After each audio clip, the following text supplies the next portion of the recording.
In this video, I want to talk all about the Sony 20mm f1.8G lens. I'm going to give you 4 of the most compelling reasons on why I think the 20mm lens is just a phenomenal lens and is a great pickup for anyone to put in their bag.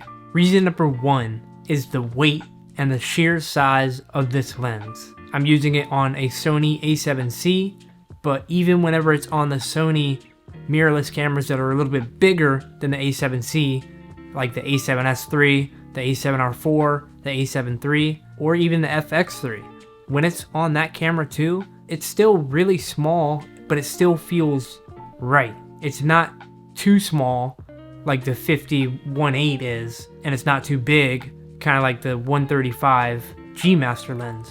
Those are completely different spectrums, but I feel like it's a little closer to being really small and just in that kind of just right category of just right and still small to not be overwhelming. The weight is really great too because it's less than a pound. It's only 373 grams, which is just feels like nothing compared to other Sony lenses that they have. And like I said, the length of the lens, I'll use the 85 to demonstrate, but like the length of this, even with the lens hood on it, is not very long. The build quality is amazing on the lens too. It feels just super sturdy. It's just like a tier just below G Master kind of quality, but it feels great. So the first reason is weight, and you can't beat it. It's just perfect for the size that it is. And that brings me to my second reason. It has a really low aperture of f1.8, and you're able to stop down, let more light into your camera, and get this like more blurry background. You get your subject separated from its background for video, and then photos, if you're wanting to get more blurry photos, that's what you use, is a lower f-stop lens. That's the second reason why this lens is so great. My third reason is price. It's not the cheapest lens, and it's not the most expensive lens. I would say it's more on the cheap side, but if you're just getting into cameras and getting into your Sony glass, then it seems a little more expensive.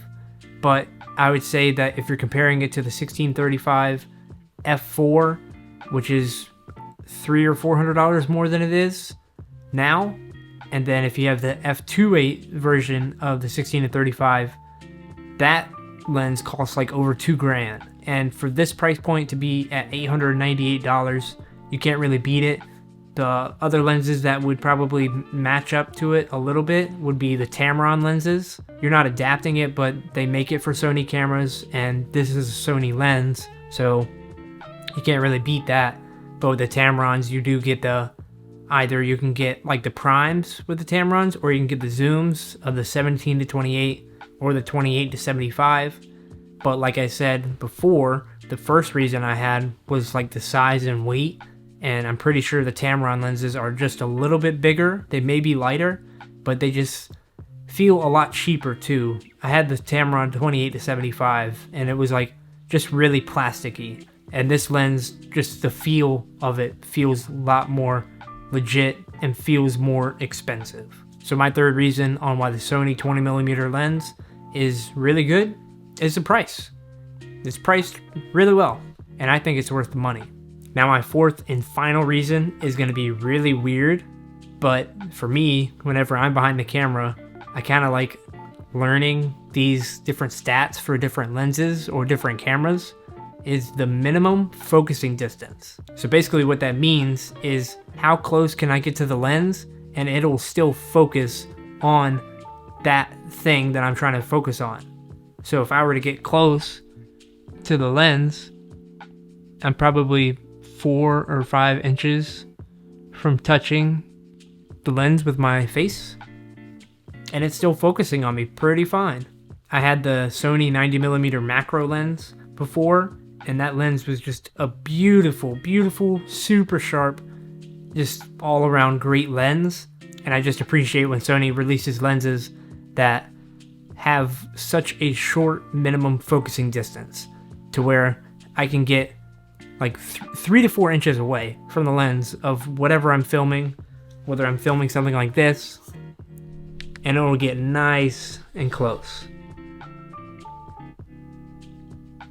That's my fourth and final reason for how great this lens is, and why I encourage anybody to see if you can fit it into your bag. Now, I'm not telling you what to do.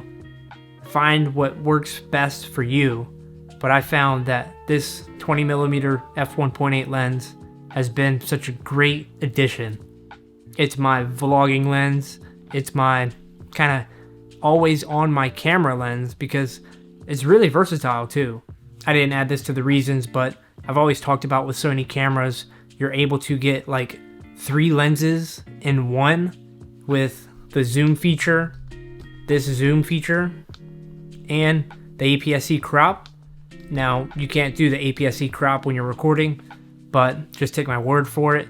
You're able to route a button, or I have it routed to a shortcut button to where if I just press that one button, and if I wanted to zoom, I could zoom and just get that extra punch, more focal length in just one lens, a prime lens at that. So if you have any challenges, or you disagree with me, or you agree with me on certain things, let me know down in the comments below. If you have a lens or lenses that you think is better than this lens, let me know that too. I really appreciate you guys watching this video, and I will see you guys tomorrow.